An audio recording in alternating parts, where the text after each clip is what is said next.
Well, good afternoon, everyone, and thank you very much for joining us this lunchtime for our Emerging Trends and Managing Risk webinar. If I may start with some introductions, I'm Phil Jones, Managing Director of William Martin. Some of you will know we undertake health and safety, fire safety, Legionella and asbestos consultancy services to portfolio and facilities managers with our advice delivered and actioned through integrated health and safety CAPAM software. I'd also like to introduce Richard Edwards to you, who is our Enterprise Relationships Director. Richard? Thanks, Phil. Hi, everybody. My name is Richard Edwards. I'm the Enterprise Relationships Director within the business. That role sees me interacting with some of our biggest enterprise customers and working alongside our current account management team. Thanks, Richard. So our webinar today, taking approximately 45 minutes and essentially will be in two parts. In the first part, I'll be focusing on health and safety, statistical and business trends, as well as compliance management trends, which we have identified using data from Meridian, our very own health and safety management platform. The second part will be covered by Richard, who will focus on how technology can help improve compliance, with specific reference being made to our ecosystem of products and services which our group currently offers. And finally, we hopefully will have some time at the end for a brief Q&A session so we can observe some of the observations and themes which we've received already from you and will subsequently be received, I'm sure, through the duration of this webinar. So let's get started. So statistical trends, I thought I would start at quite a traditional place in terms of identifying health and safety trends, and that is with health and safety statistics. I personally think the data provided by the HSC on an annual basis are the single point of truth, which serves to remind us all where we're ultimately going, what we're trying to achieve in the occupational health and safety compliance industry.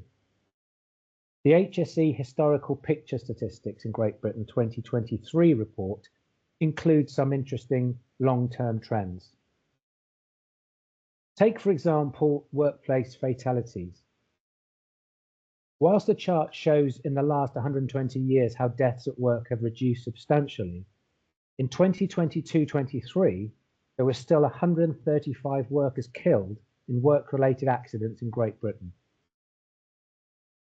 As the Health and Safety at Work Act 1974 is celebrating its 50th birthday this year, a comparison of fatal injury numbers in this period, adjusting to allow for the difference in industry coverage of the reporting requirements between these years, suggests that fatal injury numbers to employees have fallen by around 85% over this period, although more recently numbers have been broadly level. So, the levelling off and the reduction trend serves to remind us all that we still have much work to do to refine and search out those new reducing approaches which will help enable us to reduce that trend and continue the improvement in health and safety overall. Another statistical trend example comes from the concerns around stress, depression and anxiety, which accounted for around half of all cases of self-reported work-related ill health in Great Britain in 2022-23. In recent years, prior to the COVID pandemic, the rate of self-reported work-related stress, depression or anxiety had shown signs of increasing, having been broadly flat since the end of the 90s. The current rate at around 2,500 cases per 100,000 workers, that's around 2.5%, is higher than 2018-19 pre-COVID level. So this is clearly an increasing trend.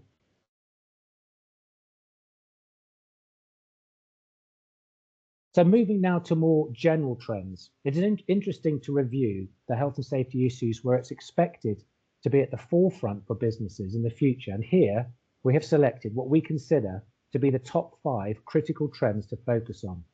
Firstly, mental health.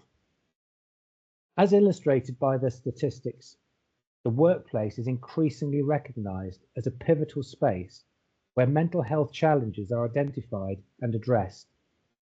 It is predicted companies will continue to increasingly acknowledge the significance of fostering a mentally healthy work environment. Comprehensive mental health programs, destigmatization efforts, and increasing access to counseling services are becoming standard practices. Employers are implementing initiatives that prioritize work-life balance, stress management, and resilient building techniques.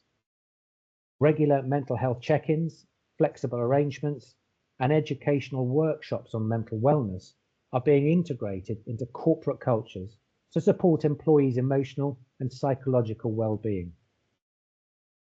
Secondly, safety beyond the traditional workplace. Since the pandemic, when more hybrid working models have remained, the concept of safety is increasingly extending beyond the confines of traditional workspaces. Therefore, companies will increasingly need to adapt their focus by establishing and/or reviewing guidelines to ensure the safety and ergonomic setups of home workstations, providing resources for remote working to maintain healthy work-life balance, and perhaps most importantly, addressing the challenges of isolation and burnout associated with remote working. Moreover, businesses are increasingly taking responsibility for the safety of employees during travel, remote assignments, or off-site meetings. Comprehensive safety protocols, emergency response plans, lone working controls, and resources to address potential risks outside the traditional office environment are becoming essential components of an effective corporate health and safety strategy. Thirdly, the third trend is an emphasis on prevention strategies. I'm sure that we're all aware that complying with legislation is to be seen as achieving the basic health and safety standard. However, we're also seeing now a shift from reactive to proactive approaches in health and safety, and this is gaining momentum. Companies are investing in prevention-focused initiatives to mitigate risks before they escalate. Robust risk assessments, predictive analytics, and early intervention programs are being implemented to identify and address health and safety hazards. From ergonomic evaluations to mental health awareness campaigns, successful businesses are promoting prevention through education, training, and protective measures. By empowering employees with knowledge and resources, companies aim to prevent accidents, injuries, and mental health crises before they occur, fostering a safe and healthier work environment. And this approach is best suited to tackling those persistently high fatality, accident, and ill health statistics that we touched on earlier. Now turning to our fourth general trend, that of artificial intelligence. AI is revolutionizing occupational health and safety by employing predictive analytics, offering personalized safety recommendations, and automating hazardous tasks. By analyzing vast amounts of data from personal sensors, accident reports, and health records, AI algorithms can identify potential hazards before the incidents occur. Wearing devices with AI can provide real-time feedback to prevent injuries, while AI-driven equipment can perform dangerous tasks, reducing human exposure to risk, for example, carrying out surveillance of equipment at height using drones. But we could devote all our time to reviewing AI developments, I'm sure you'll agree. However, today we'll stop there. And fifthly, our fifth general trend is about sustainability and safety. Sustainability initiatives are becoming increasingly intertwined with occupational safety and health, and companies are looking for ways to make their operations more environmentally friendly, while also ensuring the safety and health of their workers. This includes reducing exposure to hazardous materials, minimizing waste, and ensuring that sustainability practices do not introduce new risks. A specific example concerns where we find ourselves now when the climate change looms large and ESG considerations are vital, and the push for sustainable living has never been more crucial. The challenge, as we strive to create eco-friendly spaces, is that we must not lose sight of another critical aspect of modern construction, that of fire safety. The challenge lies in harmonizing these two seemingly disparate goals, providing green while ensuring our structures mitigate fire safety risks. I've covered this subject in a more detailed article, which is included in our hot off the press Autumn Connect newsletter. If you're watching this webinar live, you can download a copy via the console, but if you're watching it on demand, you can go to our website and download a copy of Connect.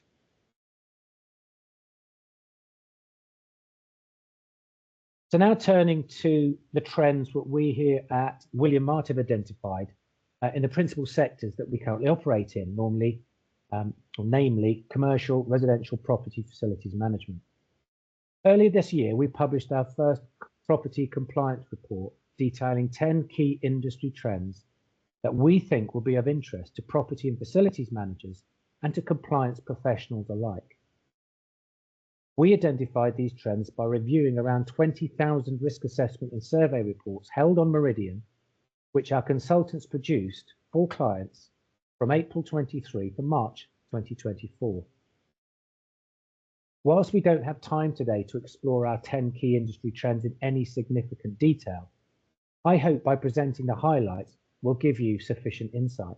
However, to explore the trends in more detail, again, if you're watching this live, you can download a copy of our annual compliance reports from our webinar console, or if you're watching it on demand, you can go to our website where you can download a copy there. So let's talk about our first trend. Property and facilities management professionals are busier than ever. In 2023 alone, figures from Meridian showed that a total of 327,000 actions were raised across all disciplines, a 22% increase since the previous year. With a variety of new laws coming into play, it is unsurprising that the number of actions have risen. Alongside the introduction of new laws, we're seeing a far bigger push towards ensuring best practice and continuous improvement rather than merely complying. Trend number 2. With workloads on the rise, it's frequently taking too long to remediate top priority actions from risk assessment. From all our reports, over 400 high priority actions were identified, and we subsequently found the average time taken to complete these was 42 days. This shows an immediate need for top priority cases to be tracked and tackled sooner, to eradicate the possibility of bigger issues arising down the line. We'll explore this trend a little further on in this webinar. Trend number 3, work environment and general management are still the top areas of focus. Of all our actions raised, our records show that 40% related to general health and safety management. Now, this doesn't necessarily mean that effective health and safety measures are lacking, but instead may reflect the ever-increasing range of responsibilities that fall on the shoulders of health and safety professionals. Our fourth trend. 32% of fire actions related to fire and smoke spread, with the most common relating to inadequate fire doors. So of that 32%, over half of these, 60%, related to fire doors. This highlights a worrying gap in the precautions taken to successfully fit and maintain them, despite the focus since Grenfell and the introduction of specific fire safety legislation. And now to our fifth trend. Nearly a quarter of all our remedial actions now relate to fire. Our statistics showed nearly a quarter of these, 23%, relate to fire safety management, with the total number of fire actions rising by 53% when compared to the previous year. Trend number 6.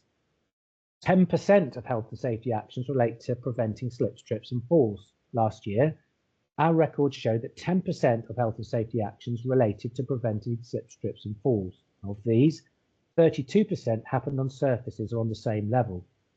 Interestingly, this percentage exactly mirrors the most recent health and safety statistics for 2022-23 on this accident category. So, getting to our list of 10, we are now at number 7, and that concerns lift documentation. Our statistics show that 22% of all P1 actions last year related to lift safety.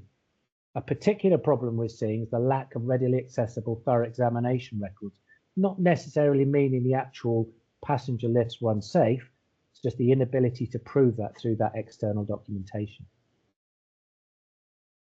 Trend number 8, a lack of Legionella control regime documentation and accurate record keeping. Of the 17,000 Legionella actions recorded last year, 4% were priority 1, requiring immediate attention. These actions include logbooks that were missing documentation, or PPM records showing some tasks are not being completed or being completed insufficiently. And staying on the theme of Legionella, we get to number 9, where we've expanded on this theme, and we headed this one, neglecting Legionella risk at our peril. Overall, we identified a more general trend, as our statistics have suggested. The issue has not gone away, which raises the further question that are assumptions being made and are adequate controls for Legionella in place. Often because significant Legionella outbreaks are less common, it appears that some then perceive that the risk is therefore low. However, we must always be aware of one of the fundamentals of risk assessment, namely, we must assess the potential for harm and not get distracted by those who would say that just because it hasn't happened yet, it's not going to in the future.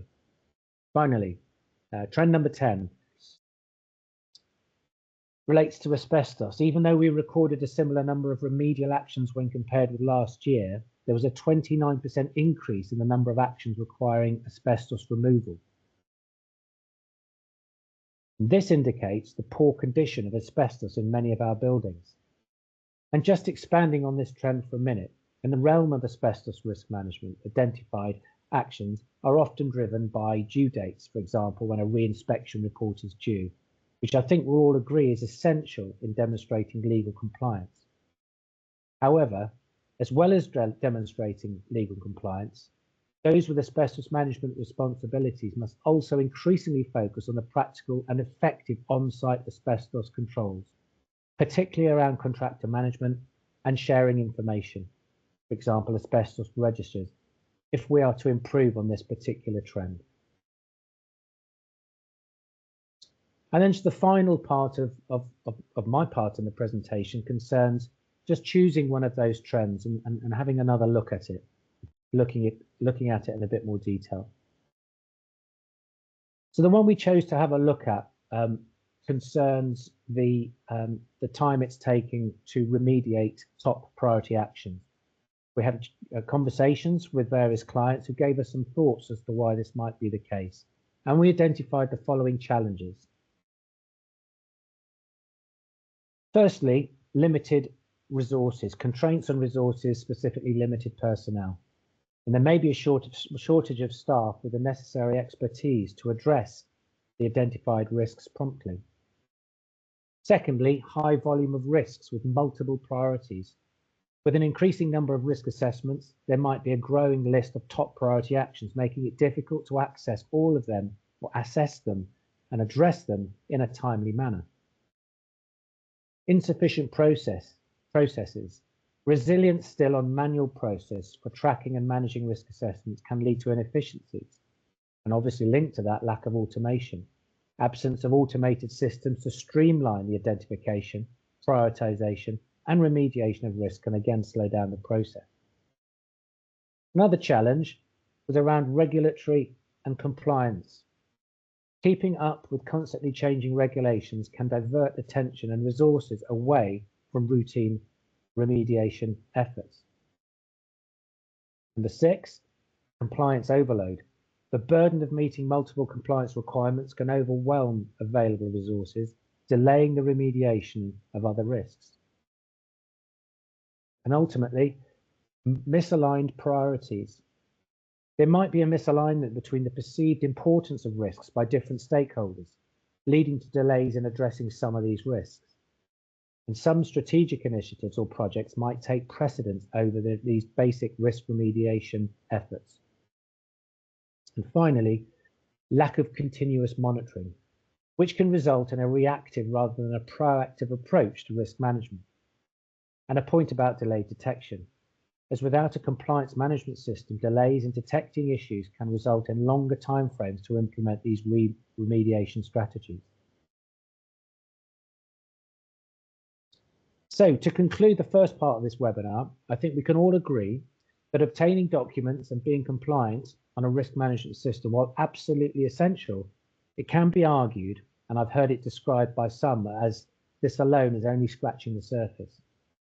So therefore, businesses should continue to evolve their effective risk-reducing policies to become more holistic, which efficiently convert the recommendations in reports into real practical remedies, with adequate resources to oversee their prompt remediation. So now that we've reviewed a variety of health and safety trends and started to talk about the idea of how technology can help businesses stay ahead, we'll now move on to part 2 of our webinar, in which Richard will focus on how the technology can help manage and improve compliance. Over to you, Richard.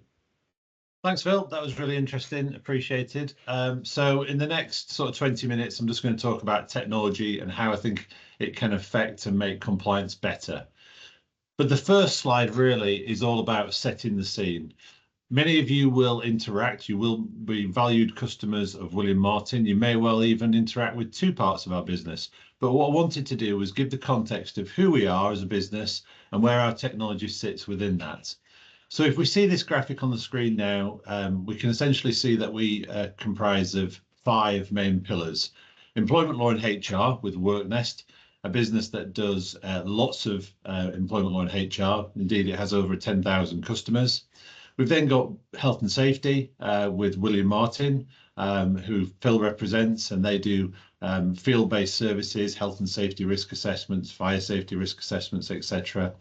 We've then got VinciWorks, which is a business based in Israel, which does e-learning, have over 1,200 courses, of which around 120 are health and safety related. So a really innovative company, lots of technology there.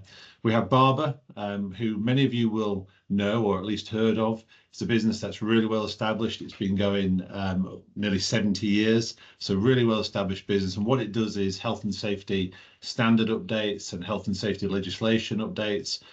So it's a pillar of lots of organisations for safety professionals. We've then got cybersecurity with Bulletproof, so a new business that we've bought and something which is rapidly growing. We're all affected by cybersecurity now, and it's becoming a big thing. So a really exciting part of our business. We have ISO certification by IMSM, easy for me to say, and that business helps organisations through the arduous task of gaining ISO certifications. And importantly, we come around to sort of 11 o'clock, we can see compliance software. So this is where we're really strong as a business. We have eLogs, which is a CAFAM system. For those who haven't come across that phrase before, CAFAM stands for Computer Aided Facilities Management. We've got Meridian, which is a tool which is all about compliance. So when a risk assessment's done, those actions come into Meridian and can be managed in that system. We've then got ProSure 360, which is a supply chain management tool. It's really exciting. Came onto the market about 2 years ago, where we thought there was a gap in the market for something really flexible.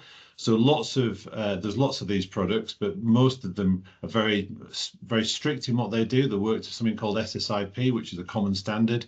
We can work to that, but we can also align to business processes and business aspirations to make sure the question set is really specific.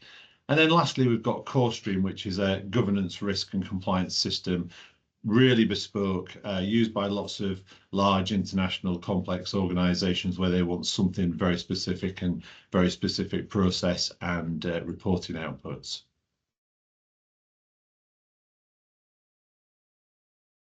Thanks, Phil. So to get to the nub of things, I thought before going into how the technology can help with compliance, it's important to actually say, what do I think the main challenges are? And I've listed 3 challenges there. The first one is compliance requirements are ever increasing. I've worked in this industry now for almost 30 years. I know my hairline probably suggests it's longer than that, but 30 years. And things have changed so much in that period of time. There's so many actions. Phil alluded to it earlier on. When I started, you basically had to do health and safety risk assessment. Now you're talking about health and safety risk assessment, fire safety risk assessment, Legionella audits, fire door checks, drills, cladding, the list goes on. So the amount of data is just getting ever more complex. So how do we demonstrate the audit trails when you've got all of that data and all of those reports? It's difficult, and I would argue almost impossible to do it manually these days. But the challenge for me is not how we get more people to manage that growth in work, it's how we become more efficient. How do we handle more work through technology, not just building more FMs, more health and safety professionals? That's the easy way of doing it. Technology potentially allows us to do more with the same amount of resource. The second compliance challenge is all around CAFAM systems not talking to compliance systems. So I've seen that many, many times where you've got a system over here doing the CAFAM, you've got a system over here doing the compliance systems. They don't talk. So what that means is it's very difficult to get information end to end. You've got those data silos, which makes management reporting almost impossible to say where a task is in that process. And ultimately, what you've got to do is join up manually two different sets of systems. So I see that as a big challenge. The third and last one is about contractor management not being integrated. Again, I've seen lots of organisations that do contractor management really well. They might do it in-house, they might outsource it to us or competitors. But what it often does is it sits in the corner and it's not integrated into the business processes. So that means that contractors that aren't approved are being used, and there's lots of holes in those processes. It also means you can't understand the performance of contractors. So how can you reward good contractors? How can you prohibit the use of bad contractors if you don't understand that?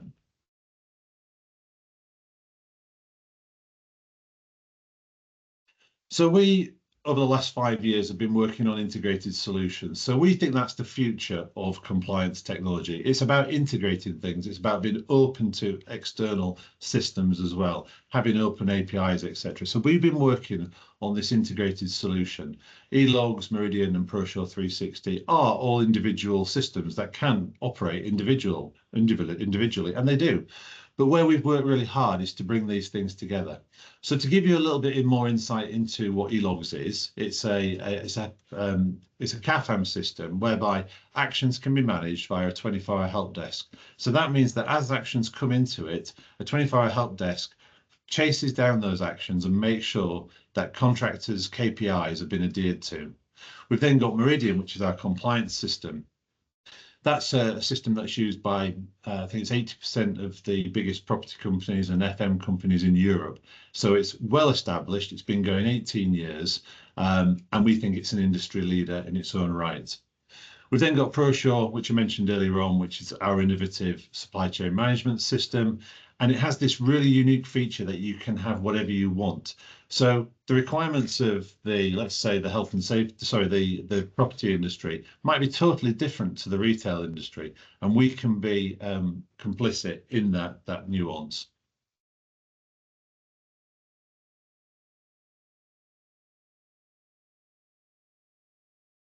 So this is the kind of slide that brings it together, hopefully. So we've got these different products, they do talk to each other, but what does that mean to you? What are the benefits? So if we looked at 10 o'clock, we can see consultancy. And what we've essentially got there is William Martin. That's our field-based consultancy doing work. Now, unfortunately, the output of that is always actions. So those actions flow through and they come through to Meridian. In Meridian, they can be managed, they can be closed down, they can be edited, they can be assigned to people, they can have photographs attached, but ultimately they can be closed. So that's a very traditional environment, which lots of people have. Indeed, lots of people on this call will be very familiar with that.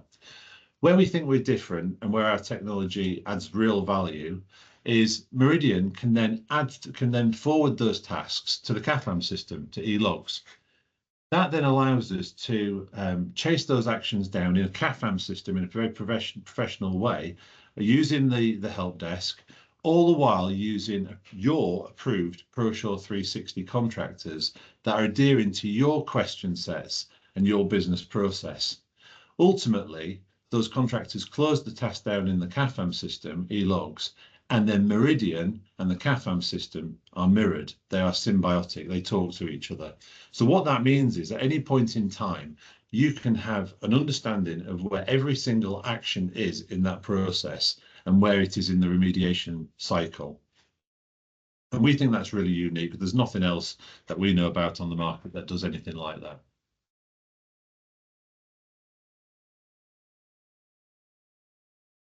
So just a few of the benefits of technology. So Meridian, all compliance actions can be in one place. That is a, that's a given, isn't it? You need all your actions in one place.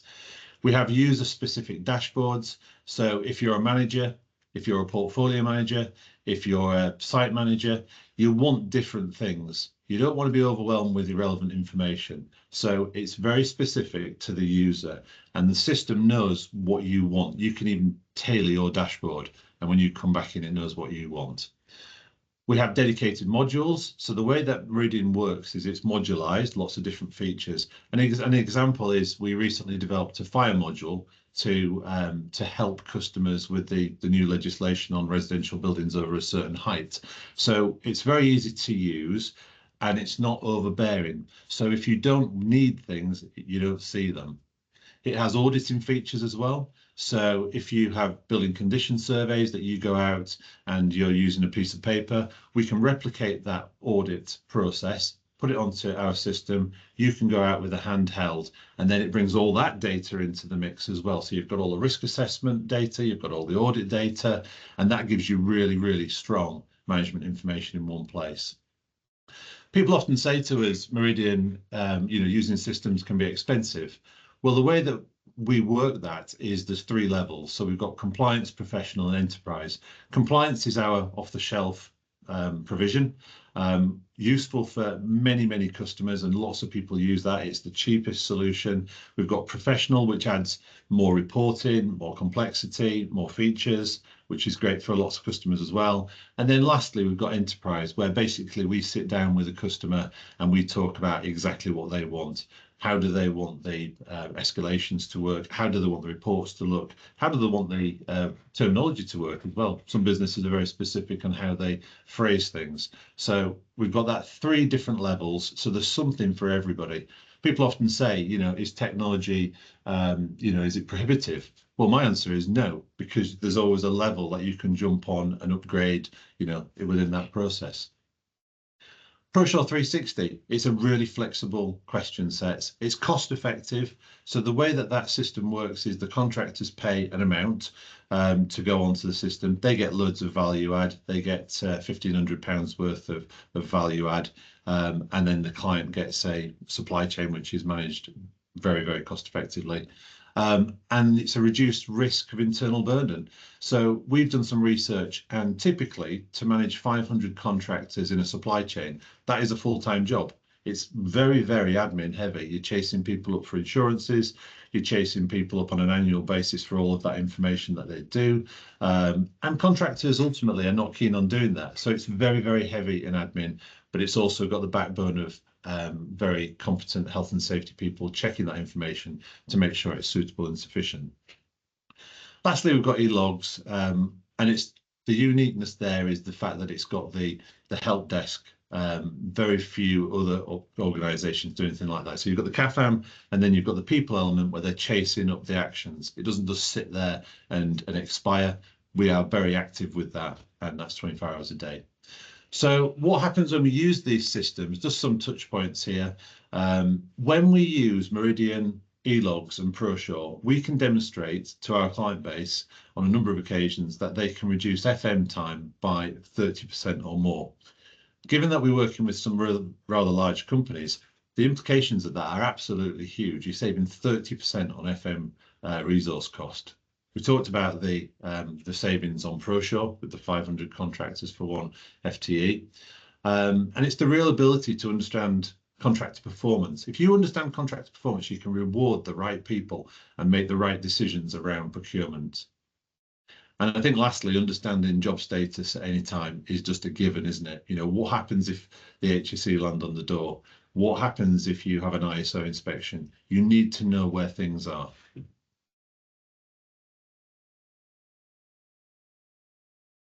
So just to bring that to life a little bit, we work with an organisation called Sanderson Weatheralls. Sanderson Weatheralls is a long-established multidisciplinary property company with 7 UK offices, and we've worked with them for the last 2 years now, something like that. I've actually worked with them for 20 years, actually, in other guises. So I know that they are absolutely hot on health and safety. They want to be the best in compliance. But they came to us having looked at some of our technology, and they thought, we want to be the very best. We want to take this to the next level, really embrace technology and shake up the status quo. And what they really wanted to do was impress customers with a level of control. And that might be impressing customers existing, but also when they were pitching for work, they wanted to, really impress with their health and safety provision. So what we provided, we gave them health and safety risk assessments, Meridian, eLogs, and ProSure. And those things came in over a period of time. It wasn't a big bang where we just landed all that on the doorstep. They were brought in methodically over a period of 18 months, and it's a fantastic system now. We gave them loads of support and account management, and that still lives with the business. But the benefits that they observed were really high quality risk assessments. I think that's a given. We reduced the FM workloads, better deployment of resources because we could understand where to deploy them, closer control of contractors, and ultimately a really integrated management information system which took it end to end.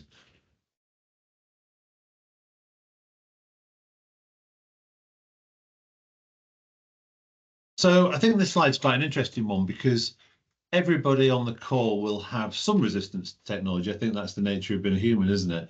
But let's have a look at some of them. So some of the things we've come across are perception of cost. Well, we talked about that earlier on.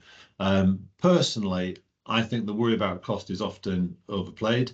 When we look at the return on investment, when we think about it from competitive advantage, retaining customers, generating new business, I think it's a good investment. And also, it doesn't have to be super expensive. You can have simple systems. It doesn't have to be bespoke, complex, and expensive. Resistance to change. So I think you're always going to have leaders who are slow to adapt to change. And the way that we go around that is making sure that our systems are intuitive, easy to adopt, and we give strong support. So we know that we only get one chance at that. So whenever we deploy a system, we make sure that we really hold customers' hands and allay that resistance to change. Lack of awareness. So many leaders are not progressive and they're happy with the status quo. They might be coming close to retirement. It's a load of hassle. Why would I do that? But I think that we should always challenge ourselves to look at what's out there. We have customers within our base where, we encourage them to look at other things. We want them to know that they're working with the best. And I think it's the right thing to do is to always get out there, understand what's happening, understand that you've got the right solution. Even if you don't actually swap, you need to know that you've got the right solution on an ongoing basis. Commitment to existing platforms. So, we often see this where, a client might have worked with a provider for 5-10 years and they've generated a few bespoke reports and things. And the perception is, oh, I've worked really closely with them and I can't move, and moving's hard. The reality is it's not. Moving systems is pretty straightforward. We've done it lots and lots of times. I think we've got something like 800 customers in the property space, and I would imagine 400 of those have come from an incumbent. It's just what the industry is. There's lots of movement. Essentially, what we do is we take data in an Excel spreadsheet, bring it across, match up the fields, in it goes, and then we get a mobilization plan.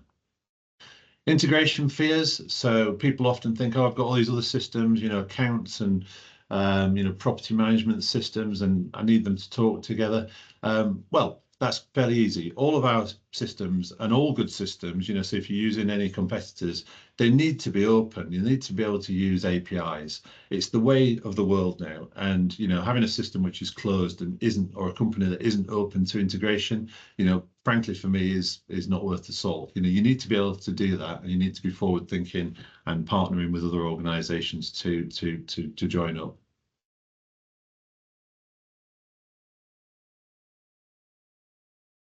So why risk management software is worth the investment? Just to summarize, well, if you want to effectively manage risk, because you've got all of this risk, these thousands of actions, you need a system. You need a system. It's more efficient, so by being more efficient, you can do more with less. I mean, I'm quite passionate about that, in that you shouldn't just build it up with people. You should look to do more with the same. So that's all about efficiencies. Protect your reputation and brand. You know, that is very, very important to every single business. Nobody wants to see an accident from a business perspective, but also from a personal perspective as well. These are our colleagues. We want to look after them and respect that brand. We want to enhance operational resilience and foster an aware culture. So when people see the investment in systems and it works and it improves their life, they know that there's an investment, and that's a good feel-good factor. We want clear audit trails in the event of an issue. Talked to you earlier. If the HSE land on the doorstep, you want to be able to go to that system and demonstrate how it's worked and show how robust you have been. I've done that on a number of occasions with customers actually, and it makes you realise why we do these things. Deploy resources with the correct priority. If you've got a big bag of thousands of actions and limited resources, you need to go to the right one. You need to prioritise the high risk stuff. And it can easily get obscured unless you have a system to point you in the right direction. And I think lastly, this is one that really is very, very close to my heart, and that's about impressing stakeholders. So that's winning new business, that's retaining customers, and having a commercial advantage.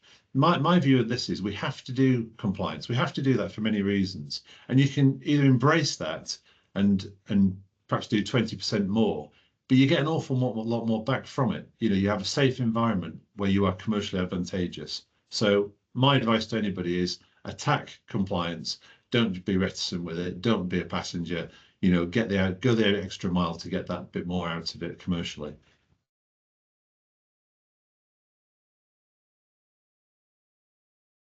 Okay, so that brings me to the end of my presentation as well. So myself and Phil have put our details up there, our email addresses. We would love to have a conversation. That might be a customer or somebody that's just interested in what we talked about today. Please drop us a line. We'll leave that up for a second. And then I think, Phil, we should have some questions coming in, hopefully. We have. Thank you, Richard. I've just looked at the time, and we aim for 45 minutes. We've just slightly gone over, but we've just got a couple of questions that I think we received. One we received during the webinar. Well, we received a few during the webinar, but the ones that I think we can look at. We can't get round to yours. We will endeavour to answer them after this webinar and come back to you. The first, I was going to say the first question, but I think we've had about 5 separate variations on, perhaps unsurprisingly, about AI and summarising of how AI that we think is going to improve current approaches to managing risk. So just thinking about that, I think, look, we could probably identify 10, 20, 30 different changes.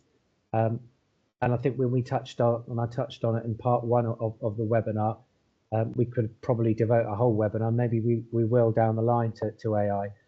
But just for the sake of answering this question now, I think the benefits or any changes or improvements are about data-driven insights. So I think analysing trends and patterns in safety data, we can provide helpful information and formalising strategies. I think that's one. Hazard identification and risk prediction. Again, this predictive analytics, vast amounts of data that's now being captured, enable prediction to take place before incidents materialize. Real-time reporting. AI-driven systems are continuously monitoring workplace conditions in real time, detecting unsafe behaviours or conditions that are alerting managers immediately. For example, people being in the wrong place at the wrong time. Alerts can go off and action could be promptly taken. Enhanced training, I think, is another benefit of AI. Virtual reality increasingly being used to improve the preparedness and response to real-life hazards for workers. And that predictive maintenance, this prediction power of the algorithms now that are being built, can simply predict when equipment is going to fail, enabling timely maintenance and reducing reactive responses to incidents. So look, there's 5, loads more, but hopefully that's a good start to answering that question. Another question that's come in, and it's a little wordy. I think the easiest thing to do is, let me just read it. We currently use a health and safety system. I'm experiencing some reticence in colleagues to invest time to consider alternatives. Always considered too difficult to do. It's always on the too difficult to do pile. Is changing platforms relatively straightforward? Well, Richard has just been through a bit of this. We obviously love these types of questions, but Richard, I don't know if you can add anything more just to that dilemma. Thanks, Phil. Yeah, it's a great question because it's the fear that I come across all the time when I'm speaking to customers. And I think just to allay any fears, the data is actually quite a simple thing to send over. You know, we're talking a few weeks to get that sorted out. I think the real complexity for a successful mobilization is more about, you know, training, setting up what the escalations might be, setting up the users, training the super users, getting the reports to look just like people want them to, setting the dashboards up so people want it. That's actually the time consuming bit, but it is straightforward. It's essentially mobilization admin. But the data is, we've never had a problem with that, because I think the nature of technology these days is organizations are used to passing it across in a universal format, and we're used to receiving it in a format as well. So it is quite straightforward. And just to give the person who asked that question a bit of understanding, you know, typically that process takes three months to do it properly. That's what we always say, 3 months. However, I've seen it done as quickly as, you know, 3 weeks for smaller organizations where it's fairly straightforward and the training can be done quickly. So yeah, we've never come across a problem, and we don't envisage problems in the future doing that. Thank you. Okay, yeah, thank you, Richard. Well, look, I think we have run out of time. As I said earlier, we will endeavour to answer outstanding questions and get some responses to you over the next couple of days. It remains for me to say thank you for joining us today. We certainly hope you found the webinar beneficial, and please do get in touch if you want to discuss anything that we've gone through today in any more detail. Thanks very much, and good afternoon. Thanks.